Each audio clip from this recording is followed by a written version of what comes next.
It's Ken Harbaugh with Against All Enemies on the Midas Touch Network. I understand that these reports from Ukraine aren't what we normally do here at Midas Touch, but they are important. Possibly the most important episodes I've ever done. Because as much as we focus on our own fight for democracy here in the U.S., and believe me, that's what's at stake in our next election, this battle between autocracy and freedom is global. The forces of tyranny, of Putinism, of MAGA-style extremism are feeling emboldened right now. And nowhere is that clearer and deadlier than on the front lines in Ukraine. If evil prevails here in Ukraine, if Putin wins, the entire free world will pay the price. Poland and the Baltics will be next. If America doesn't hold the line, if we don't help defend freedom where it is most at risk, then we are not the country we claim to be. But I believe we still are.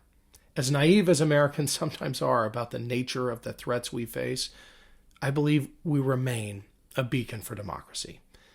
If we just listen to those on the literal front lines of that fight, I think we'll understand what's at stake.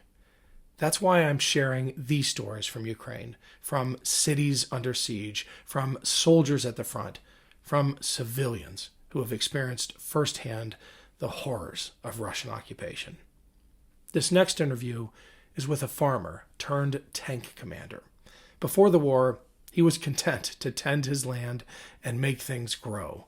Now, those fields are killing fields, laced with trenches and barbed wire, and more mines per square meter than have ever been laid in the history of warfare. Please listen to what this Ukrainian soldier has to say, and please listen most of all to his message to America. When he asks America for more help, more ammo to defend his land and to end this war quickly, he is talking to us. For now, we have a president who is doing his best to heed those cries for help. But unless we do our part and return Joe Biden to the White House in November, the outcome for this Ukrainian soldier, for his family, his country, and ultimately the entire freedom-loving world will be disastrous. So I know these videos may seem a departure from our normal content, but I'm posting them here because I need your help. Please share it and like it, and if you leave a note in the comments section for the Ukrainian fighters I've met, I will make sure it gets to them. And if you want to support wounded Ukrainian veterans, there's a link below to a reputable organization inside Ukraine that does great work. Thanks, Midas Mighty. Let's use our power well.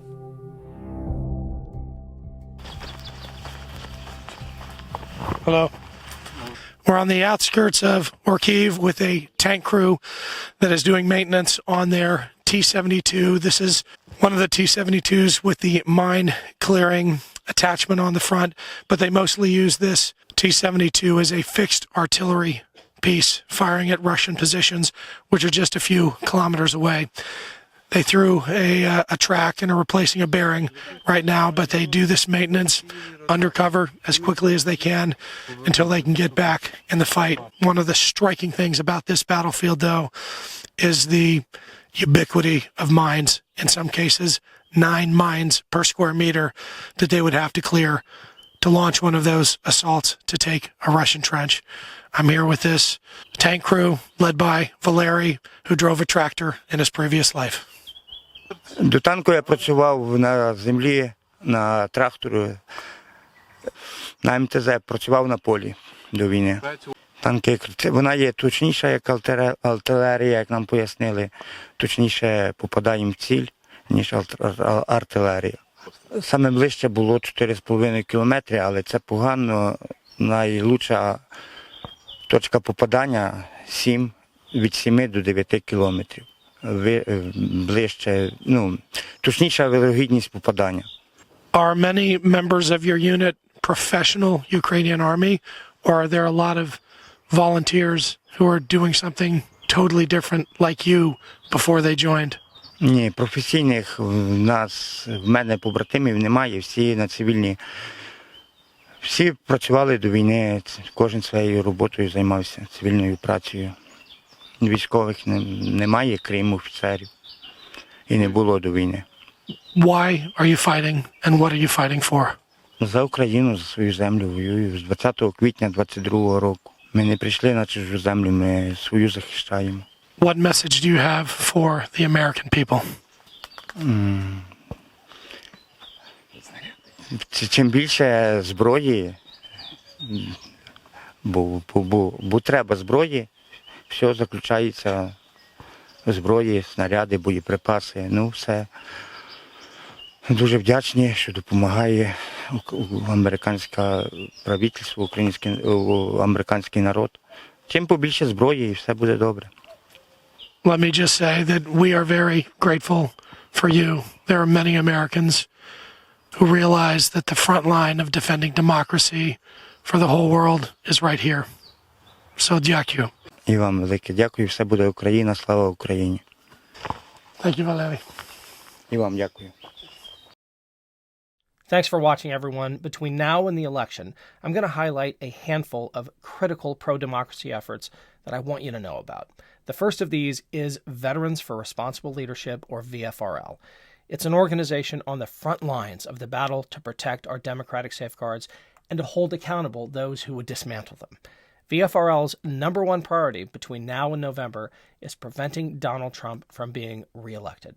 As an organization led by veterans, VFRL is bringing to bear all that experience and credibility to persuade other veterans and military family members that a vote for Donald Trump is a vote that undermines the very Constitution that those in the military swore to uphold. Here's where VFRL needs your help. If you are a veteran or a family member of one, and if you're looking for ways to make meaningful contributions between now and November, go to VFRL.org. The team there is working on a number of critical initiatives that will make a difference in the coming presidential election. But they need more veteran voices and more volunteers.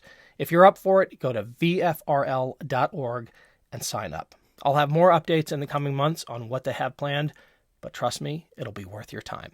Thanks.